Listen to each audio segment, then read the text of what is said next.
So while others are joining, I'm going to start talking. My name is Denis Stolyarov. I'm an assistant curator at Pushkin House. And today we are celebrating this wonderful book, On the Edge, Life Along the Russia-China Border, written by Caroline Humphrey and Professor Caroline Humphrey and Dr. Franck Billé. The book has been nominated for the Pushkin House Book Prize this year. It's a 10th time the Pushkin House Book Prize is being awarded, and the aim of the prize is to celebrate the best nonfiction writing about Russia. The award is the book which is awarded is chosen by a panel of judges that includes 5 people, and this year it's photographer Evgenia Arbugaeva, political scientist Ekaterina Shulman, writer Dmitry Gluchovsky, a House of Lords representative Deborah Bull, and the winner of the previous Pushkin House Book Prize, Professor Archie Brown. It is July, and we decided, and Frank is in California, and Bruce is in New York, as far as I understand. Toronto. Oh, yeah, sorry about that. In Toronto. So we decided to organize an online event. And thank you for joining us now. And I'm glad if you are watching us later. And today's event is moderated by Professor Bruce Grant, who is a great specialist on the Caucasus and Siberia, and who is a chair of the Department of Anthropology at NYU. He has published a lot about cultural policies of the Soviet Union, and now Bruce is doing a research about, I'm going to look it up, a journal, Mallah Nasruddin, which I find extraordinary, which we definitely need to organize another event dedicated to it. But now, please, Bruce, I'm handing over to you.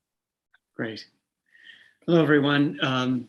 I'm delighted to be here. We're a relatively small group at the moment. We may be joined by others, but this is my favorite kind of use of Zoom and its world to bring together people we wouldn't normally be able to keep in one room between Berkeley and the US and Canada and England. We want to spend some time with a wonderful book, On the Edge, which Denis has warmed us up for.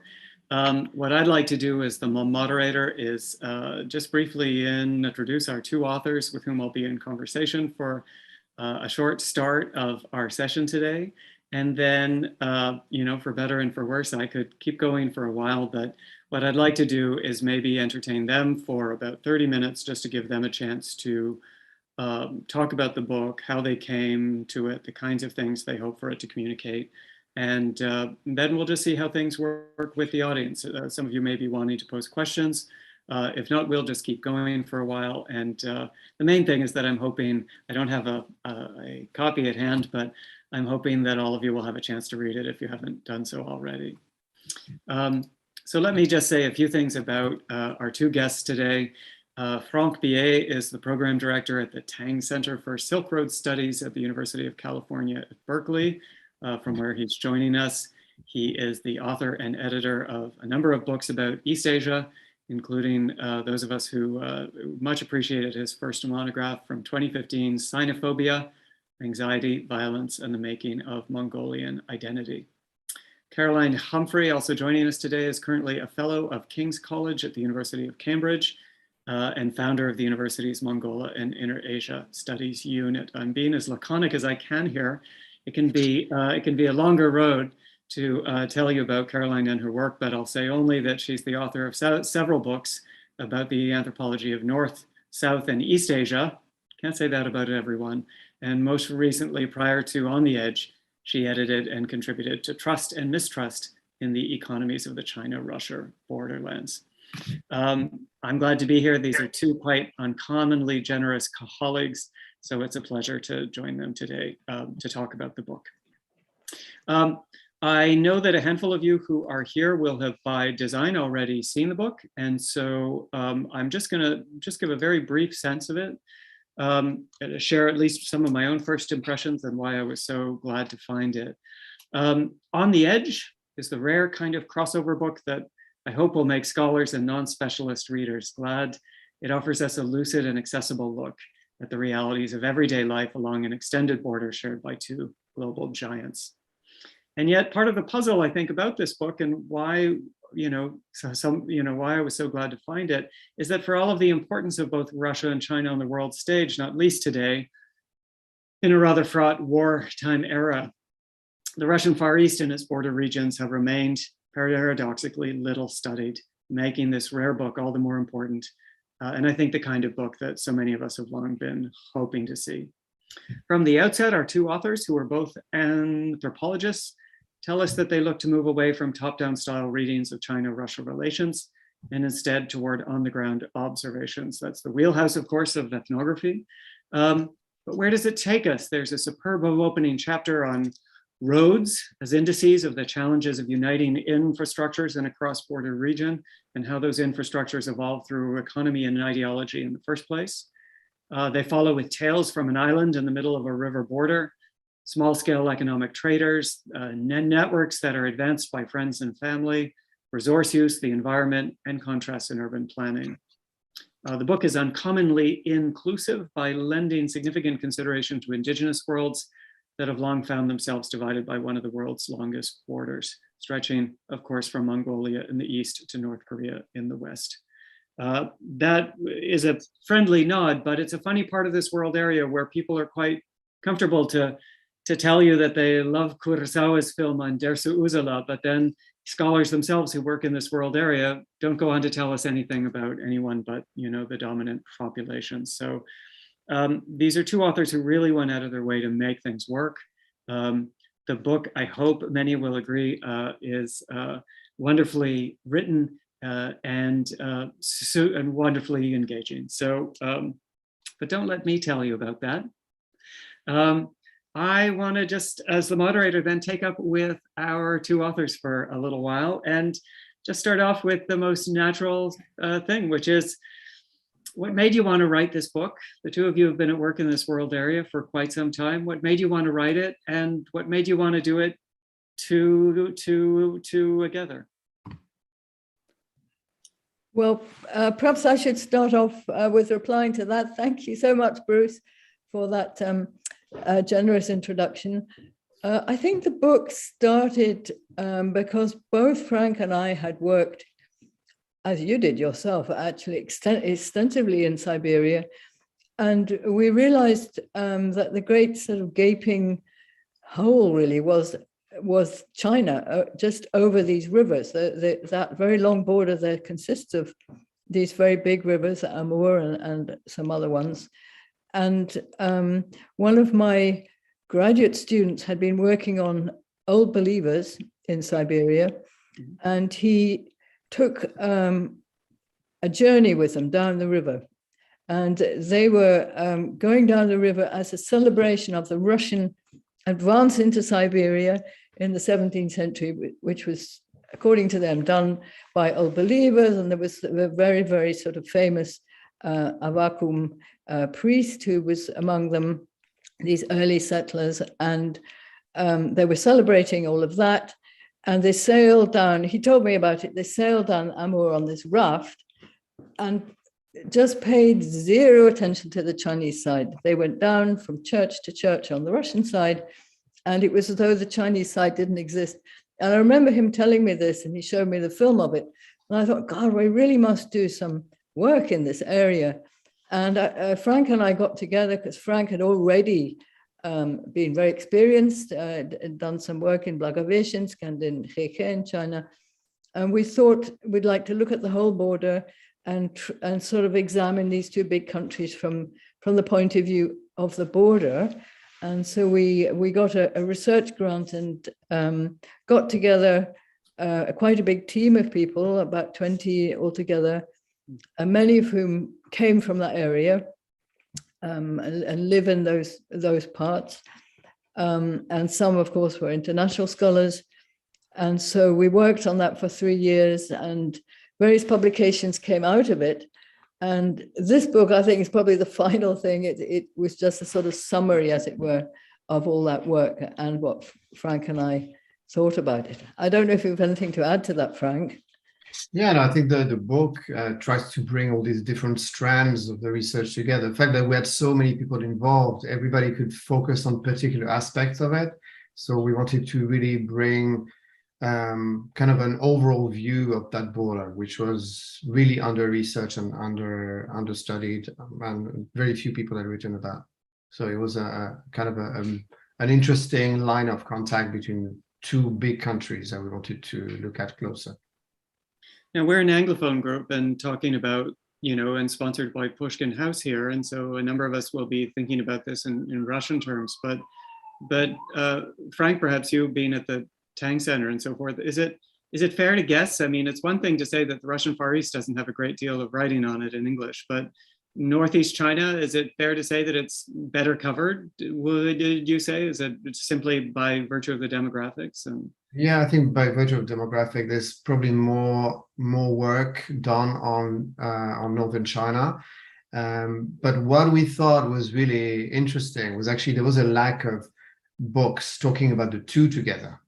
And that's something we wanted to do. We wanted to look at the interaction, because we quickly realized that studies of the Russian Far East were really done within Russian departments by people who spoke only Russian, or and the same thing on the Chinese side. There were very few people really comparing the two and looking really at this very long border as an interface. So that's something that we wanted to do. Wanted to go beyond.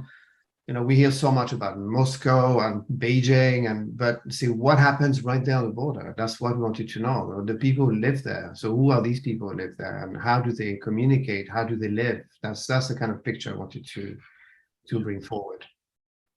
And we found very, very few. I mean, it's partly because it involves, of course, two languages that are completely unrelated. I mean, if you have to know Russian and Chinese in order to do that. And so that's one of the issues. But once you do, then you can tease out what those two populations have in common, especially being post-socialist country.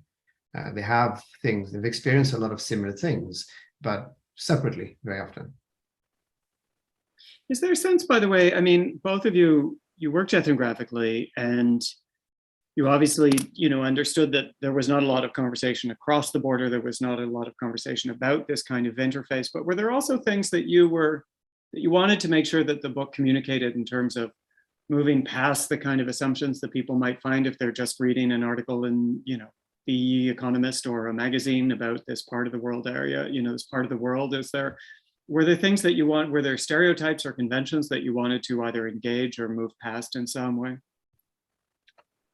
I think the view from the border really, yes, brings something different to the conversation. And even just thinking about Russia, very often people from the region, people who worked with, told us, people in Moscow, they really don't have a sense of what it's like to be here. And they felt us also misrepresented. That we have a scholar who joked, and so people in Moscow, they imagine that in the Far East there's just Russians and bears and nothing else. Chinese and bears, there's a lot of Chinese and a lot of bears and nothing else going on. So that's the idea that there's like Chinatowns everywhere, that the Chinese are taking over, and you have to be there to realize what the situation is like. So I think we wanted to give voice to these people, the people who live in that area. Right. I don't know if you want to add something, Mary. No, I think that's absolutely right. Yeah. Well, and as the book makes clear too, by the sounds of it, it's, and this was something that I should say, perhaps I should have known, but the Russian Far East is not being overrun by Chinese laborers or businessmen or what have you, because the Chinese perhaps have other things to do and bigger clients and more profitable. Who knows? But as someone who tries to work in the area, I just kind of assumed all those stories were true because China's so big and they'd all be coming across the border for forests and minerals, and some are, but not as many apparently as people like to think. Yeah, I want to engage just a second on the sense of what it meant for each of you to, you were both quite practiced hands at work in this area, but borders, and I know, Frank, you've been looking at borders directly, and Caroline, you've been crossing them for a long, but by design, right? Governments don't really want people lingering or malingering around border areas. What was it like just to do this work, to be taking your notepad and asking lots of questions? Well, it was a bit easier way back when we did the fieldwork, which was now, 4 or 5 years ago, I guess. I think now it would be absolutely impossible, really, in both countries. But then what happened was I was working at either end of the border, at the very western end in Manjuli, the Chinese town, and the very far eastern end in Vladivostok over there. And Frank was in the middle. And so we actually covered different areas of this border. And I think the thing that helped us, or anyway, me, was that because I'd been working so long in Siberia, I had quite a lot of friends there. And I had really close friends who could take me into what was going on, people who were from the area. And well, that would apply to going to little villages where their uncle happened to live or something like that, or chatting with shuttle traders because the leader of one of the shuttle trader groups was a friend, or and then in Vladivostok, a common friend of both Frank and me, Natalia Ryzhova, was living there at the time. And so we were just lucky, I think, that because I think these things depend so much on your contacts and how close you are to even just individual people in the area. Yeah, absolutely. I think we were able to build on years of research. I think for somebody, for an outsider, it would be very difficult because, as you said, there's a lot of suspicion because borders are such sensitive areas, especially in Russia, I would say, where it happened to me when taking pictures. There were just normal pictures, of the border. I had a policeman kind of shouting at me and telling me to stop.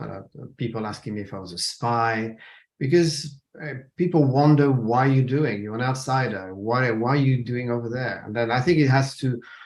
It's also linked to our profession as anthropologists. Very often, people don't really understand what it is that we do. What is an anthropologist doing? Spending all this time in a region, in a particular place, asking loads of questions. It can feel somewhat intrusive for people, so they don't really understand why is that's interesting. Sometimes also people living in places on the border they feel like it's the end of the world. They think, why would you come here, from the US or from the UK asking these questions? It's like they think it's not an interesting place to wonder about, but it kind of elicits a lot of questions. But yes, I mean, border is very tricky. It's a very tricky place. I would say, particularly that one that was closed for decades, and it was heavily militarized, surveilled, and even now, Russians would remember, all the stories they were told, all the propaganda that was kind of leveled at them. It's a sensitive area in Russia. You cannot even go all the way to the border in most of it. There's zones, closed zones, and except for a few places, you cannot go up to the border. You have to have a special permit, or you need to be able to live there, and that also applies to Russians who live in the Russian Far East. If you're not from that area, you cannot easily go in. It's easier somehow on the Chinese side, but it's still, of course, heavily controlled as well.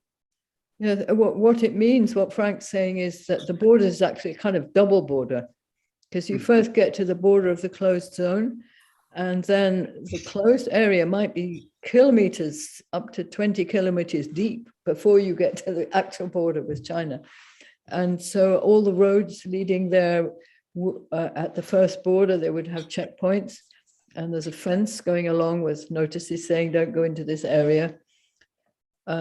We describe that in the book, the actual physical nature of this border. Mhm. And that area, which is the closed zone, is ruled by the FSB from Moscow.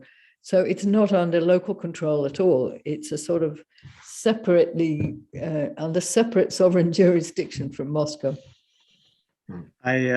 Perhaps I won't take us into new books or imagined ones at the moment, but I still hope one day to read a book about what it must be like just to be a border guard in these kinds of settings, because the very few, at least on the Russian side, border guards I've met in other pogrom have such a mix of, I think it's such a terrible mix, it's such a tough job of trying to be both vigilant and incredibly bored at the same time. You've got a Kalashnikov, but at the same time, in the case on Sakhalin, where I was working previously, you'd watch these people just wandering up and down the beach with machine guns. And I felt so bad for these guys. And eventually, on a few occasions, I got to know them, and they were full of questions and were terribly bored and just wanted someone to talk to because they were so tired of the 4 other guys in the same border unit. But this is a bit different, right? We've got the inexplicable Chinese as opposed to the imagined person arriving on a boat in a maritime border, and vice versa. The Chinese are trying to figure out what's going on to their north,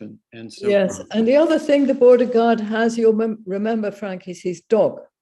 Yeah. The border guard's dog is an absolutely iconic bit of the whole thing. Mhm. And the other difference, I guess, about this border is that a really lot of smuggling goes on over this border and evasion of customs one way or another. And so the border guards can, of course, benefit from that. I mean, and border guards are famously absolutely prestige profession along this border because they're very rich.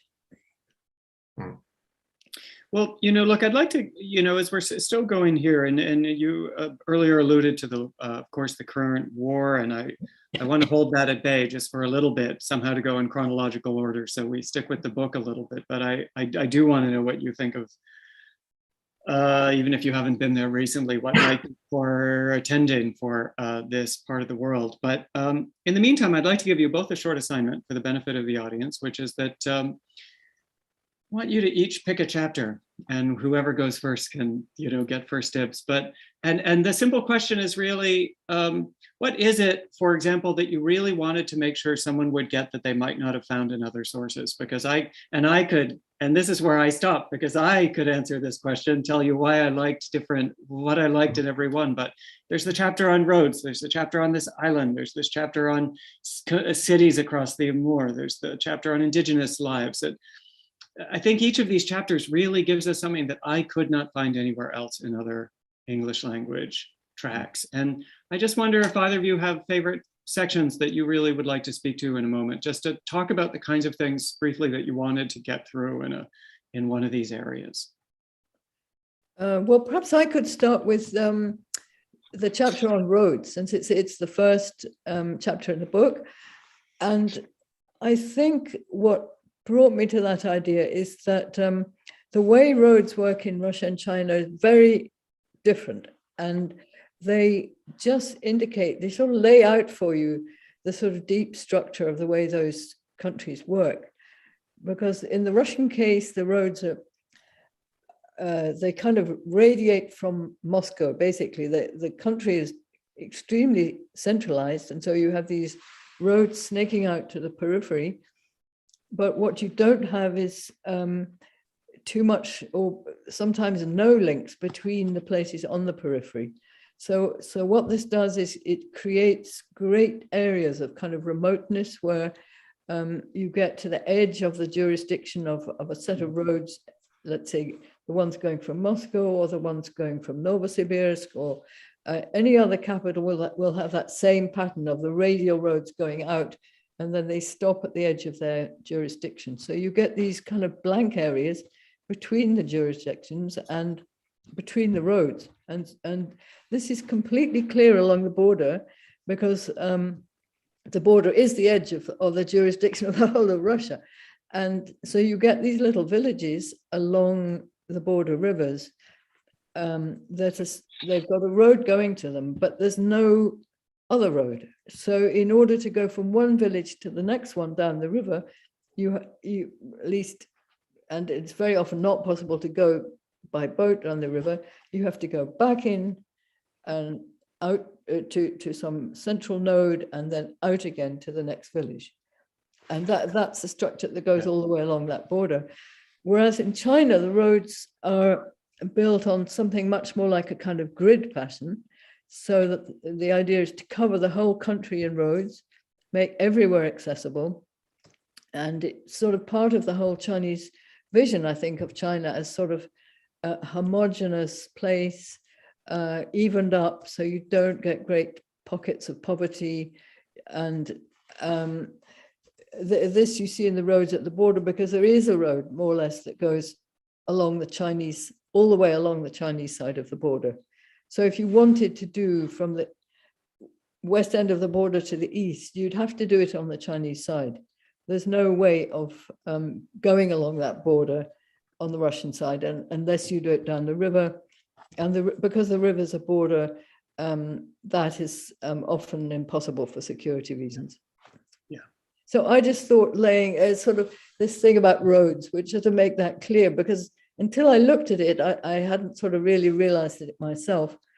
And then I think it has some cultural aspects to it. So in Russia, you get people making the equivalent of American road movies, where the people's kind of set out, from Moscow, maybe some young, disillusioned people, and off they go in their car looking for something great, a journey out into the wonderful wilderness. But they go further and further into just a dead end, into kind of nothingness, which often does actually end up in some kind of watery, hopeless place. And there are several of these Russian movies, and I don't think you'd ever get anything like that made in China, because for the Chinese, the border is the place where they try to demonstrate how great China is. And so they specialize in having things like fun fairs and dances and music coming out of really out of trees and things like this.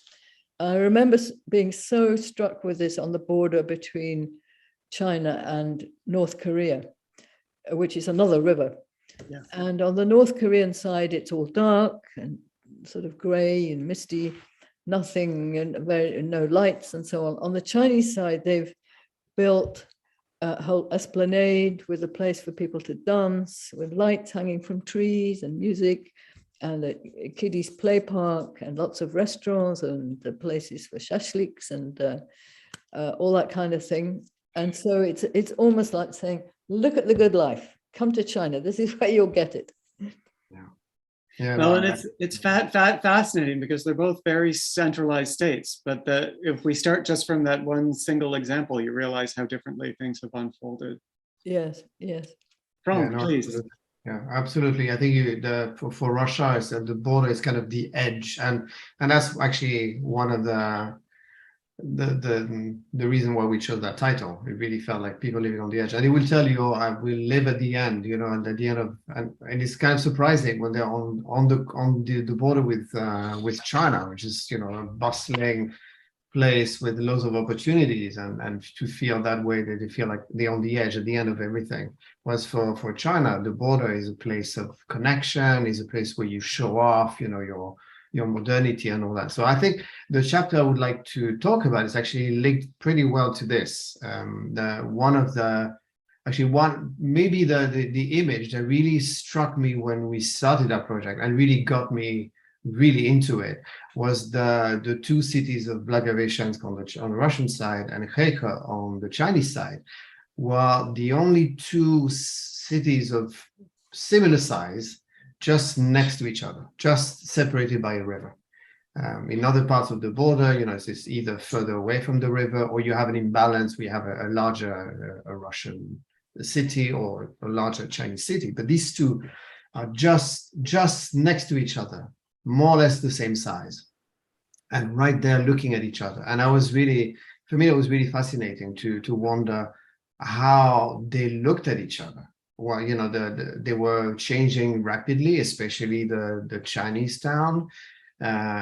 When the border reopened in 1990, it was just a tiny settlement, and now it's the same size as Blagoveshchensk. So I was wondering particularly how the Russians in Blagoveshchensk were feeling about that.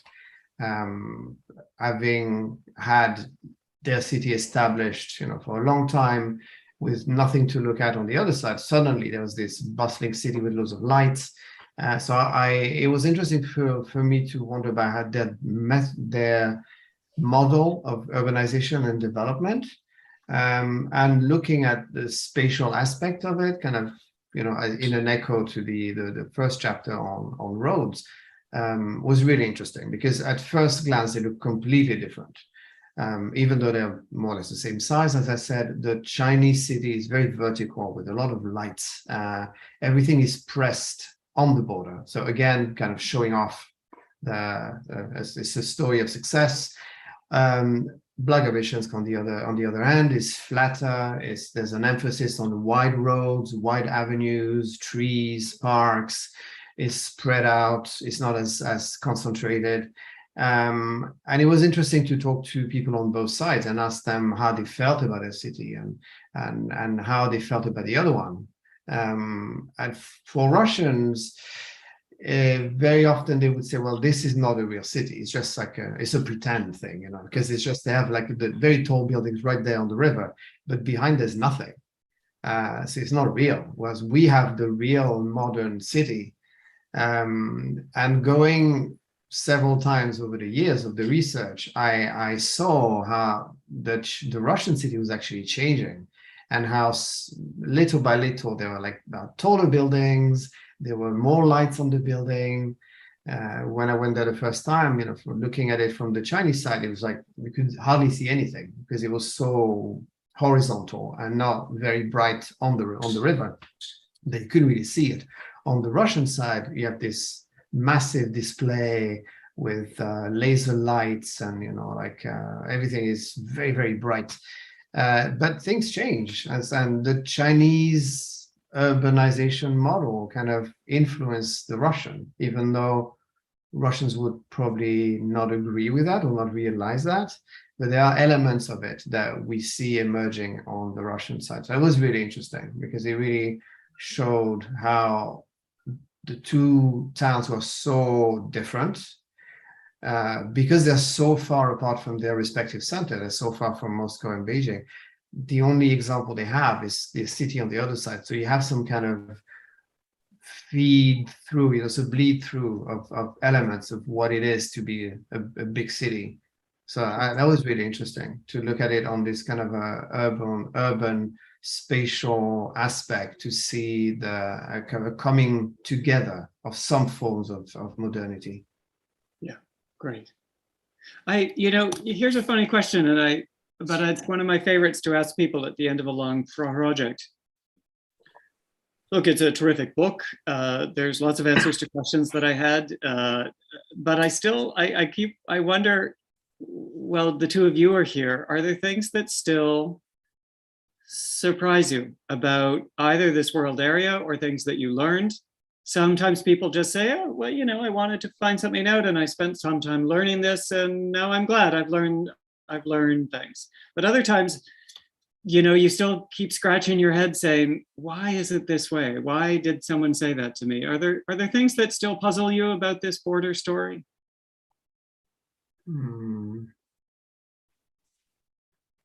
You're allowed to dwell on that if you want. What? Well, I'm still puzzled in a way as to the enormous contrast on the Russian side, and why it's so kind of completely uneven and strange in a way, because this is the land of gulags, and in the past, and there's still labor camps along there now. So you have kind of grim things going on there. But then you have another contrast with that is the villages, which have really hardly changed since I started doing fieldwork way back many decades ago. The same houses are there, and the same ways of doing things. That the same kind of stove, the same cutting of wood, the same getting of water from the well, the same kind of food. And the cows come back in the evening, and the chickens. I mean, it's sort of an unchanging sort of villagey kind of life, except poorer, I think, than it was. And then you have the Gazprom kind of huge, mega kind of glistening with steel kind of enterprise for the gas processing plant, which brings the gas down from north of Siberia and funnels it straight into China. And that's sitting there too, in the middle of these forests. And so you could be going along here and you could see all those kind of three things and many others, really. It's just very surprisingly, really varied. I love that. Yeah. What surprised, I don't know whether I'm still, I was thinking about your question, whether there's still things that surprise me. There are definitely things that surprised me while doing the research. And one of them was that even though you have populations that are so close to each other geographically, they are so distant culturally still. To go back to the example of Blagoveschensk and Kheikha, in Blagoveschensk, if you didn't know, you would never guess that you're just, a quarter mile away from China, because you don't hear Chinese music, you don't see Chinese signs anywhere. If you go to a bookstore, you're gonna find, like, in the foreign section, you're gonna have, English and French and German, but no Chinese.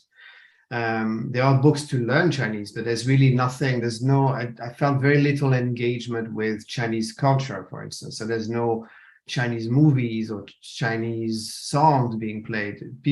A lot of people study Chinese, but they study Chinese for pragmatic reasons, in order to go and work in China, in a place where they can make money, a place that's international, not as out of a passion for Chinese culture, for instance. I found very little of that. Yeah. On the Chinese side, you have more, you can see it's on the border, because you have a lot more Russian signs around, signs on stores, and most people speaks at least some Russian. But again, it's very pragmatic. It's in order to trade. It's in order to trade with a neighbor. It's not. I didn't also feel a lot of passion for Russian culture, for instance. If you hear Russian music in bars, it's to attract the clientele from the other side, is to make them feel comfortable. Very often in Kheikha, when I would go into stores, people would they would not be very friendly to me until they found out I was not Russian, and then things would change. Wow. So even though they're very close and they trade together and they travel across, but there's not a very strong enmeshment of culture, not a fascination for the other side. I haven't found that.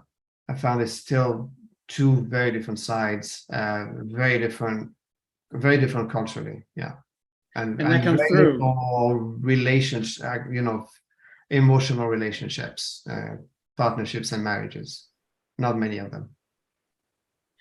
And look, I'm grateful for both of these answers, because the funny thing is that, when one picks up a book on borders, one of the impulses sometimes is that you're going to, in the world of borderology, is that, the border is this terrible thing that's separating these natural communities that just want to come together and that's, there are certainly agents who are moving back and forth for different personal and social, personal and political and economic reasons, but it wasn't an overwhelming sense of things. And you bring that to life so vividly.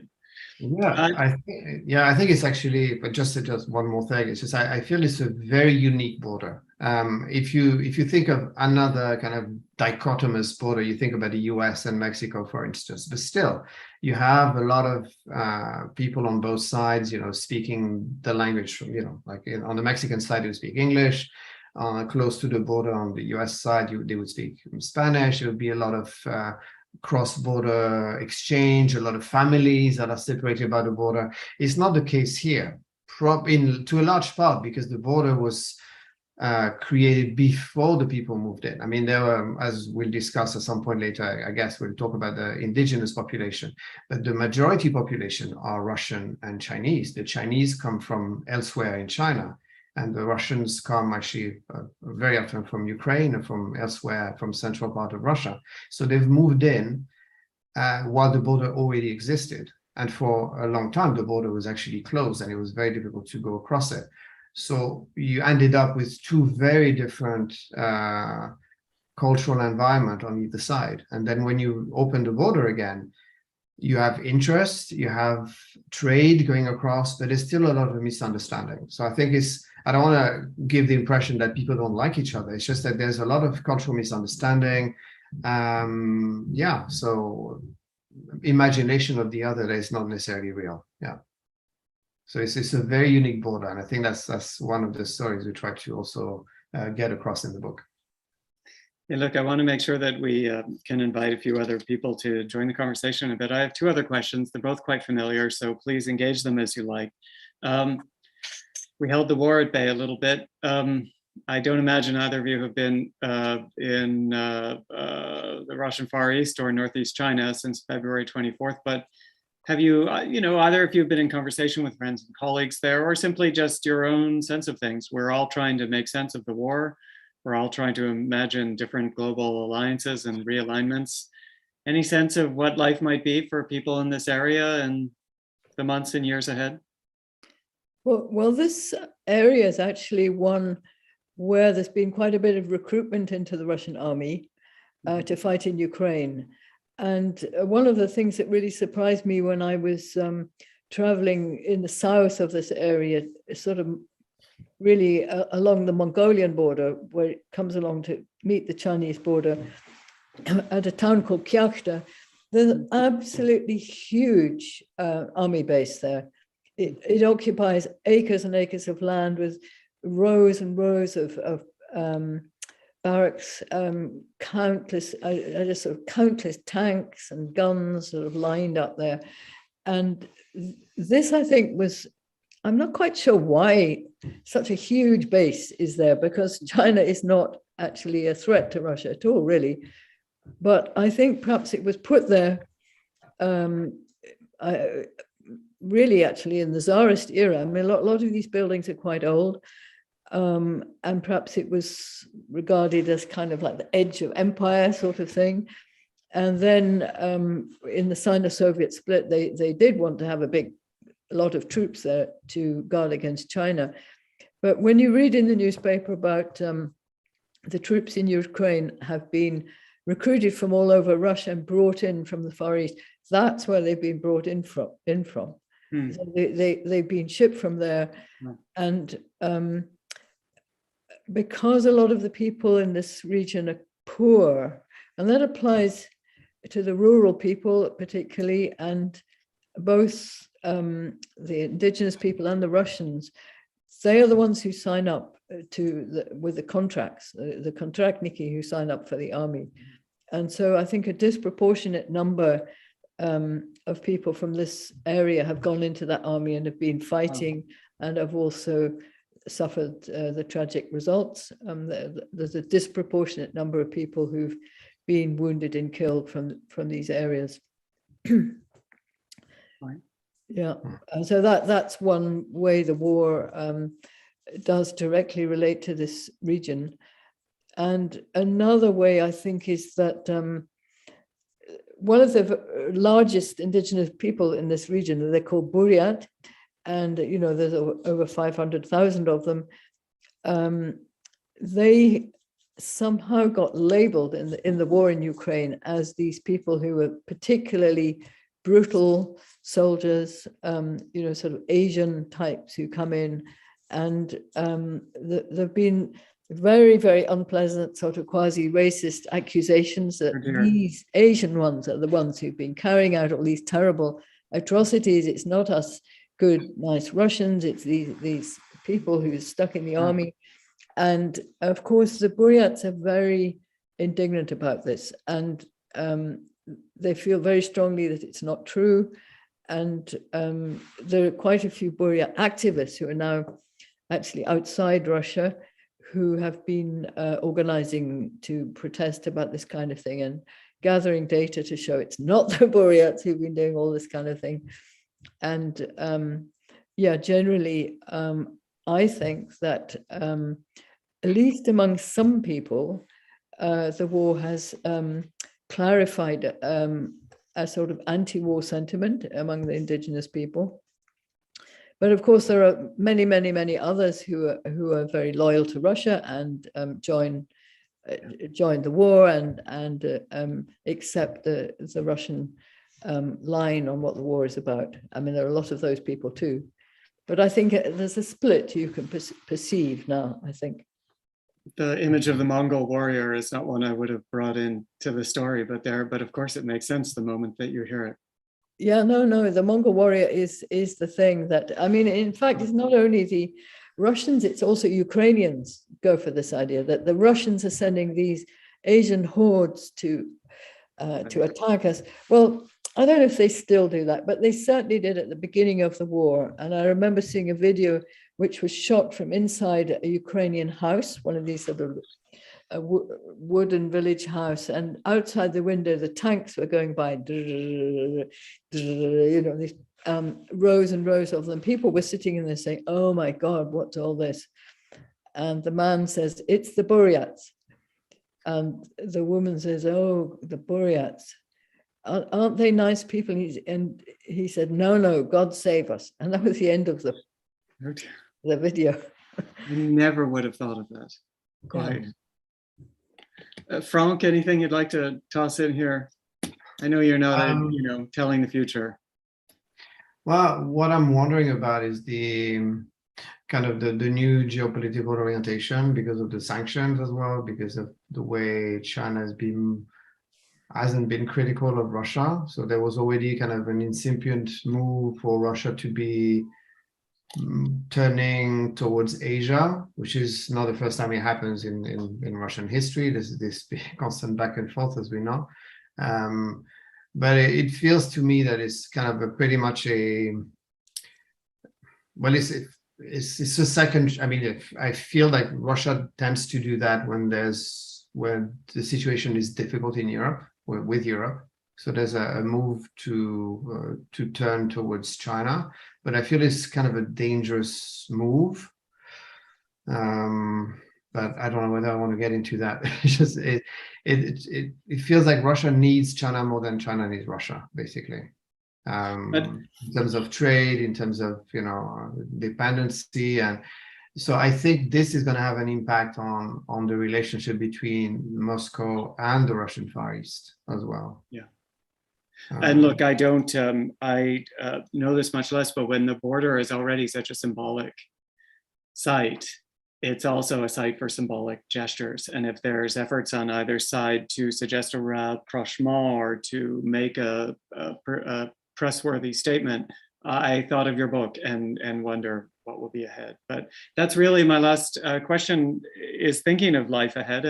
And were either of you able to wave a magic wand and have more time and space, what either the kind of work that you'd like to be doing in this area ahead, or just that you'd like to see more of for other scholars doing? What's around the corner that you wish that you could still see?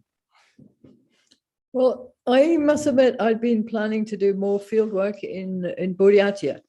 I was really fascinated by the ways the Buryats have got together across the border. I think they are really the major indigenous people who've done that. And they've got together with some people. There are Buryats living in Russia and in China and in Mongolia.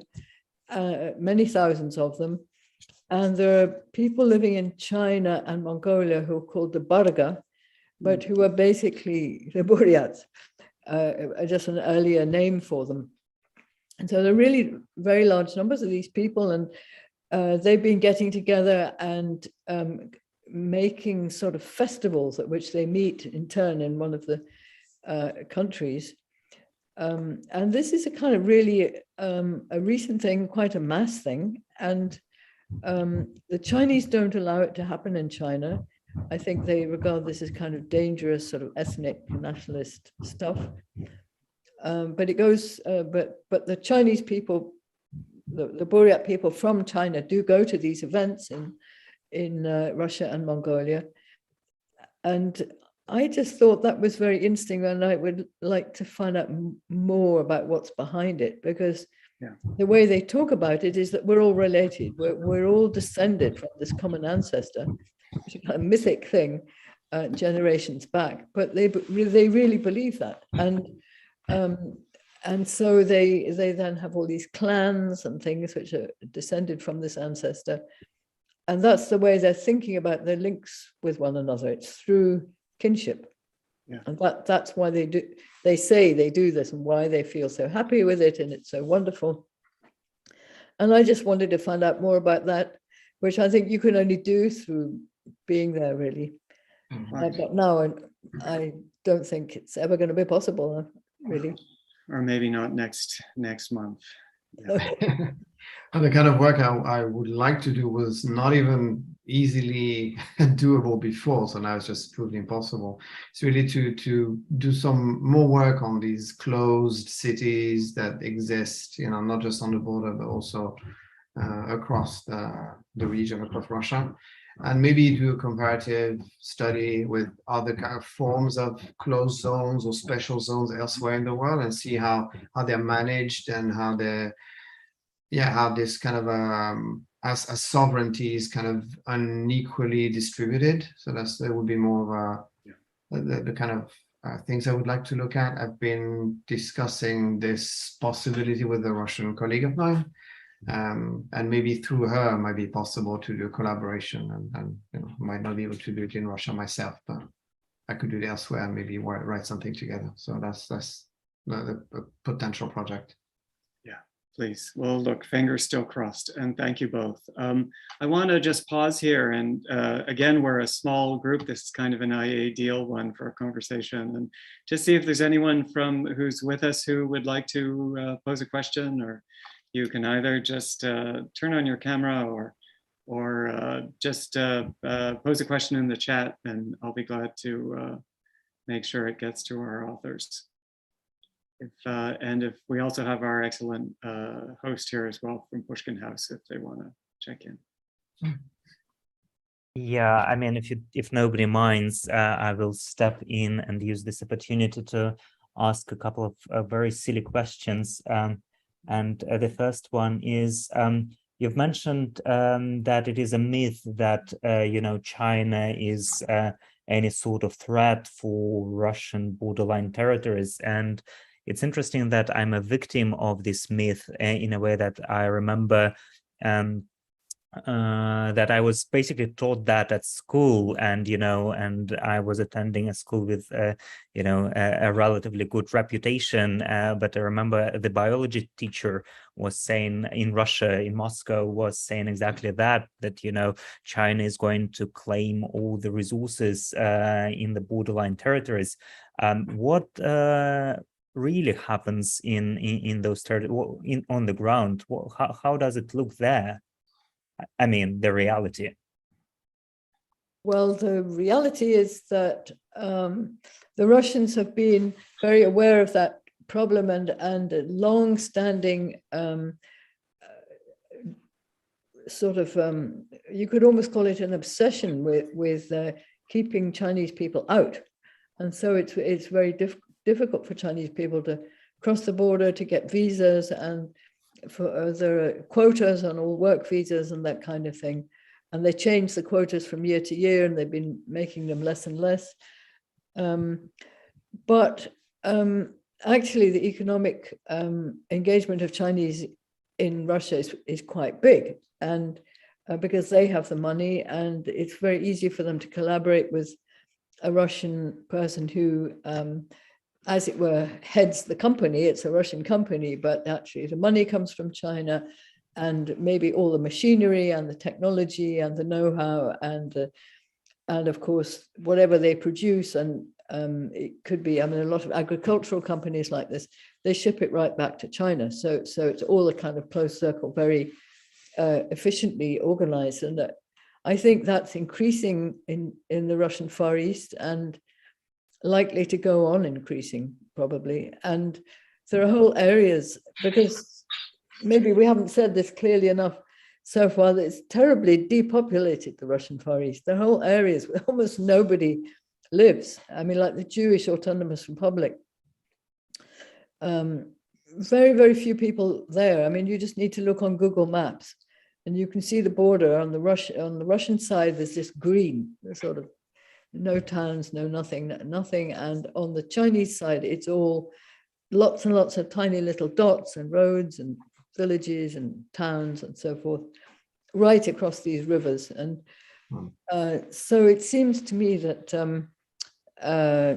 that is going to increase. And one of the things we mention in the book actually is a writer called Lustgarten, who's compared, he's looked at this area in relation to climate change and human migration in the kind of long run. And what he's arguing is that with climate change, ever greater areas of the Russian Far East are going to become suitable for agriculture and more pleasant places to live. And simultaneously, in parts of China and actually Southeast Asia and other parts of the world, there's going to be desertification or unbearable heat or flooding or all sorts of other negative aspects of climate change. And it's absolutely inevitable that the population will find a way to move into that area. And because in human history, that's what happens. When you've had people move, if they can't eat, they move, they find a way to get there. And Russia may want to keep people out. I mean, a lot of these, he predicts a lot of these migrants will be Chinese, but they won't only be that at all. They may come from desertified Central Asia or all kinds of places. Russia may not want them, but somehow or the other, they will kind of move into this space. And he thinks that actually his line is Russia wins the climate war, because simultaneously with all this going on, the American situation is going to get worse. It'll suffer more from climate change, whereas there'll be these positive effects in Russia. And what he says is that if Russia manages this well and welcomes this population and works with it, it will become the major food exporter for the world. And it will just cement its role as a great power. Of course, that's not going to happen overnight, because the change is quite slow, and climate change, you know, when you have the melting of permafrost, it's a very unstable kind of situation. But in the long run, even now, greater and greater areas are becoming available for things like soybeans and other sort of industrial agricultural crops, which bring in a lot of money. And so that's his prediction, that Russia is going to win out of this situation if it manages it properly, if it manages it well. Yeah. Yeah, that's why it's actually a really good question. Then it's not a silly question at all. It's and I was gonna say that what we said first, that the imaginary that is very present in Russia about the Russian Far East being populated and there's all these kind of Chinatowns everywhere is a myth. But in the long term, things are going to change for sure. At the moment, it's not a really and very interesting prospect for the Chinese in the Far East, because it's very cold. It's culturally not, they're not necessarily welcoming. So not at all welcoming, Frank. Not at all. Yeah, not. What you could say. So for the Chinese who go, they go for like normally for a short time, for a year or even less, and then return home. There are actually more Russians living in China than Chinese living in Russia. So it's quite interesting. But as Caroline's saying, in the long term, things are going to be different. I don't know. I mean, that article was fascinating because it really kind of portrays kind of the long-term prospects of Russia. But that was written before Ukraine, before the attack on Ukraine. And now with Russia being kind of more and more reliant on China, I don't know what things are gonna be like. I mean, China's gonna be more reliant on China because it's creating enemies elsewhere. So I don't know whether Russia will actually be in a position to control this change. We'll see. We'll have to see. Things evolve very quickly and they're very difficult to predict, especially on such a long-term basis. But if it's too reliant on China, then all these decisions might not, come from Russia itself. They will have to make compromises. How are we doing on other fronts? It's easy to keep talking, but I just want to make sure we're not holding anyone back if there are questions.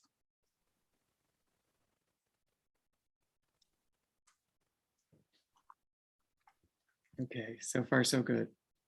I actually, sorry for, I have another question. We are talking about, some grand scheme of things a little bit, and obviously there, the lives of the communities on the borders are intertwined. But I was thinking about, how much the everyday life of every citizen on both sides is conditioned by this situation. Like, is it possible to live in one of the towns, one of the cities on the border and be completely oblivious of it? I think so. I think so. There are, Especially on the Chinese side. It's more and more on the Chinese side. Yes. Yeah. On the Russian side, it would be more difficult because so much of the day-to-day economy of local people consists of one way or another sort of economic endeavors that end up with selling things to China. Whether you're going collecting berries in the forest or all the things you kind of make that you can sell. The main market is in China for those things.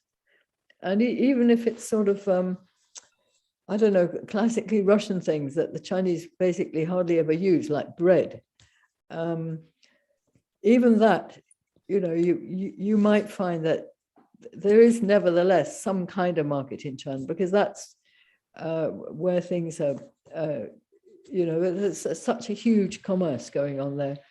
And it certainly applies to fish or people who go hunting for things in the forest or medicinal herbs. There's a massive it's kind of semi-cottage industry of people gathering medicinal herbs in Russia and selling them in China, or ginseng, also mushrooms. I mean, even things that they seem very small and kind of local, but actually, if the place you've got to sell them in the end is China, you probably sell them to a middleman who then takes them to China. But even so, you're probably, just to answer your question, Denise, they're probably kind of aware that in the end, they're going to go to China. So they would be in Russia. What I would say is, like, for a Russian person in Blagoveshchensk, because you don't, I mean, you could pretend that China is not there and live your own life. It's like, there's not, as I said, there's not a lot of Chinese cultural aspects that are visible in Blagoveshchensk. You could be anywhere, but if, as Caroline is saying, like, economically and structurally, they're highly dependent on China.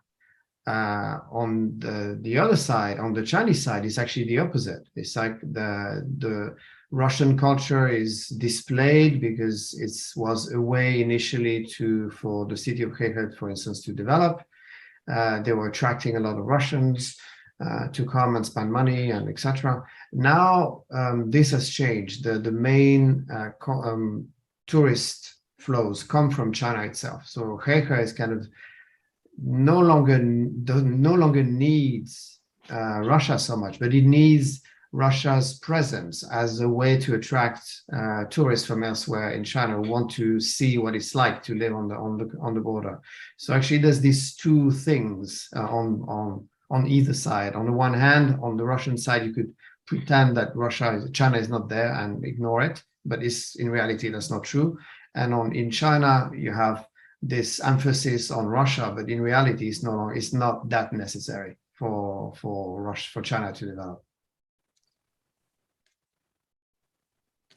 That is so interesting. Thank you. Yeah, so thanks for these good questions. We have a question from Madeline. If you'd like to turn your sound on.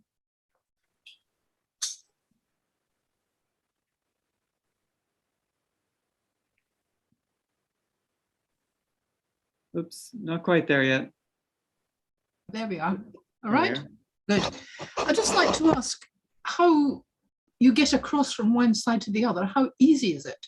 If I pick mushrooms in Russia and I want to sell them in China, what do I have to do? How long does it take? What are the barriers? Or could I just go for a visit, say? So supposing I wasn't trading, could I just go to visit and see what there was to see? Frank, that's one for you. Okay, yeah. I mean, then you can talk a bit about the bridge as well. But yeah, so it's easier if you're a Russian. You can go to China without a visa for up to 3 days to a neighboring city. Like people in Blagoveschensk, they can go to Heihe for up to 3 days without a visa, but they cannot go further. They take a train and try to go to Harbin or Beijing, then they will need a visa for that. So there's this was created in order to facilitate exchange between the two sides. It's not true for the Chinese. The Chinese do need a visa because Russia is very worried about too many Chinese coming over. So there's more emphasis on control. In terms of crossing, so that's something that Caroline can talk more about in terms of this famous bridge that was awaited for a long time. So when we were doing research there, we never wanted to cross between Heihe and Blagoveschensk. In the summer, it would be by boat. Actually, two different services, one for Russians, one for Chinese. Everyone had their own service. In winter, by bus across the ice. Again, two different buses, two different bus services, because there's a monopoly on those sides. Everybody wants to control that and make money. So it's not that people are not allowed to mix. It's just, the Chinese and the Russian have their own agreement that each is going to manage their own people. And in between, when the ice is actually, not strong enough to carry a bus, then it's a hovercraft. Yeah. Well, I should sort of add to that there are some bits of this border that aren't a river. I mean, there are land borders at Manchuria and in the far east near Vladivostok. And there you can get a bus, but you have to go through really kind of intrusive customs checks and border guard checks, and particularly on the Russian side. And so, they have the whole apparatus of sniffer dogs and people with guns and rooting around in your suitcases and, sanitary inspection. I mean, it's very kind of bureaucratic and heavy-handed on the Russian side. It's easier on the Chinese side, but you have to go through that on both sides. And so the people who are professionally involved as traders, because there are lots of people in Russia who go to China to buy things relatively cheaply and then take them back to Russia to sell, and these so-called shuttle traders. And they're called shuttle traders because they do it several times a day, but it's really exhausting and sort of demoralizing for them. They have to unpack everything several times and pack it all back again. And they have to engage in bribing people, which, you know, they don't necessarily like doing because it's dangerous for them too. And so it's not that easy. Thank you very much. Very interesting.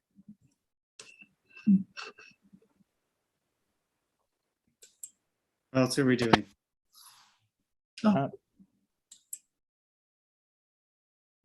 I have one last question from me, and it's about indigenous people and communities.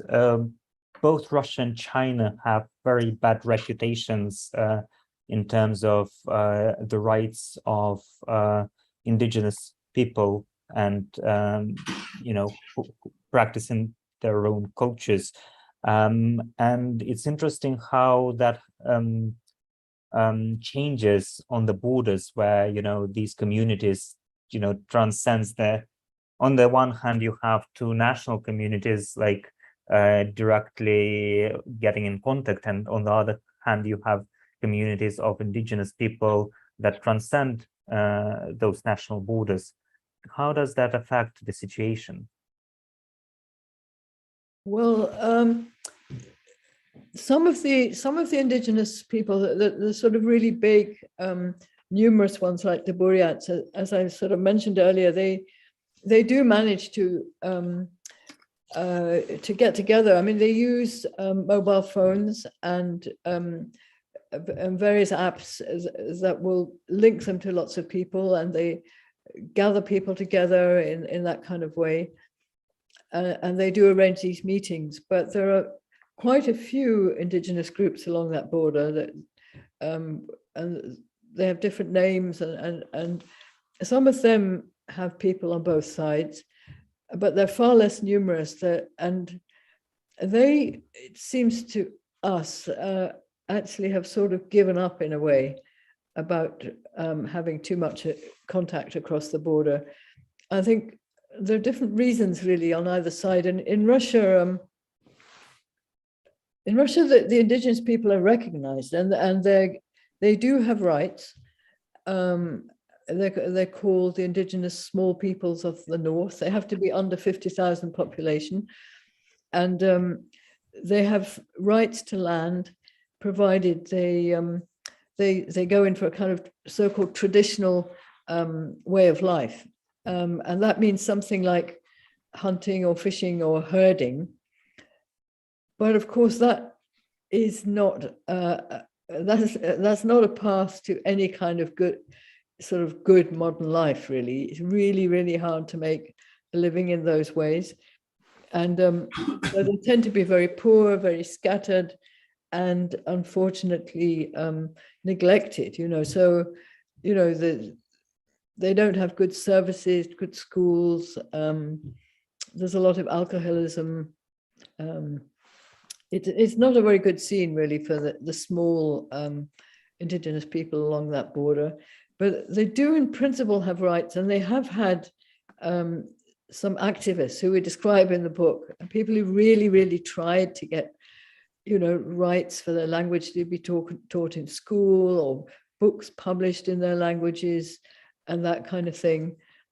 And they haven't had much success, but at least they can do that in Russia, and that's much better than better than the situation in China, I think, where at least currently those very small people are just sort of melded into the great Chinese pot of people. And even the large groups like the Mongolians have recently had their rights to have their children educated in their own language. That's been legalized against, and which created quite a bit of protest. But basically the idea is that you should become, the more Chinese you are, the better, and then you can lead a happy life. And if you are an indigenous person, you can show little cultural things, like you could wear a hat, or you could make some food of your own kind. But any sort of real sort of cultural continuity, or sort of real which really basically rests on the language being still available and children educated in it and so forth. That's kind of practically wiped from the scene in China. So, I mean, it's not a great scene in either country, but I would say that Russia is a bit better in a way at the moment, anyway. Yeah, in China, it's been very commodified for a long time, as you said. You know, you have your own music, ethnic food, but there really has to be within kind of the idea of the Chinese nation, and everybody's striving to become. I mean, the Chinese is kind of the apex, right? And everybody's striving to learn Chinese properly and all that. So you just have your minor cultural aspects, but as long as they're kind of non-threatening. So the Uyghur, you know, who are Muslim, that's clearly something that's very threatening to the Chinese government. So yeah, it's becoming more and more difficult, for sure, in China. Those are really important moments too, because even if one would not, there are not many indigenous groups in Russia today who might describe their situation as the one they want. It's still, you know, people are well read and they're looking all around them, all around the world, and many are quite conscious that they're doing actually relatively well. I want to give some credit to, you know, at least what the Soviets didn't get around to doing, and all of the other, they somehow didn't get around to the same level of assimilation and the same level of forced education and so forth.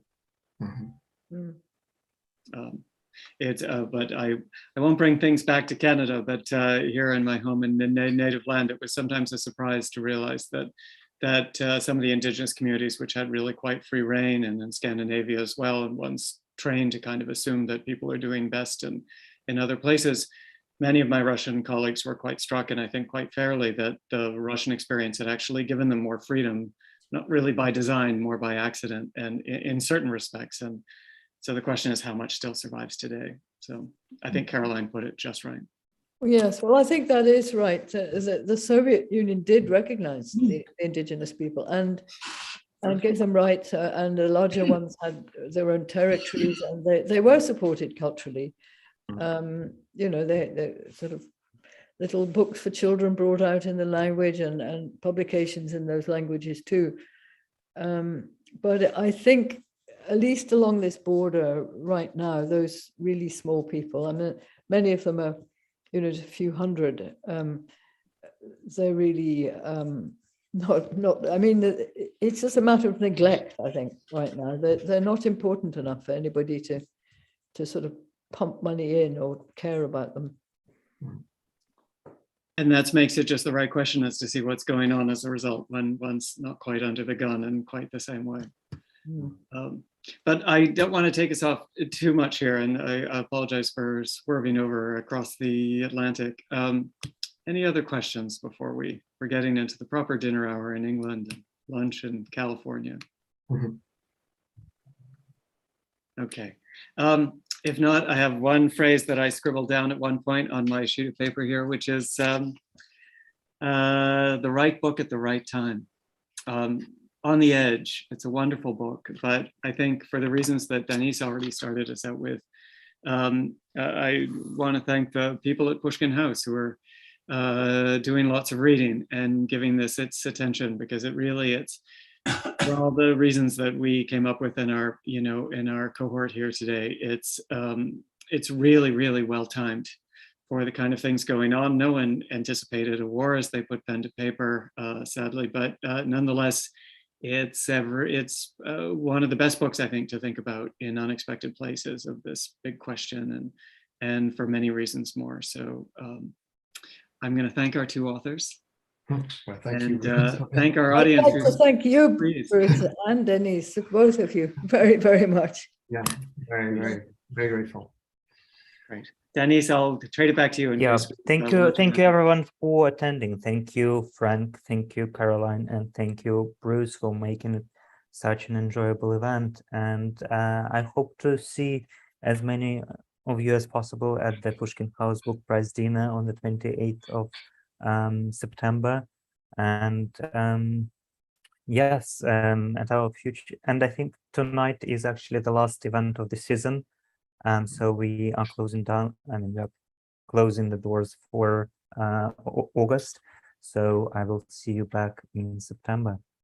Thank you, and have a nice the rest of the day. Thank you. Thank you. Thank you. Thank you. Bye, Bruce. Bye. Bye. Bye, Frank. Thanks, Bruce.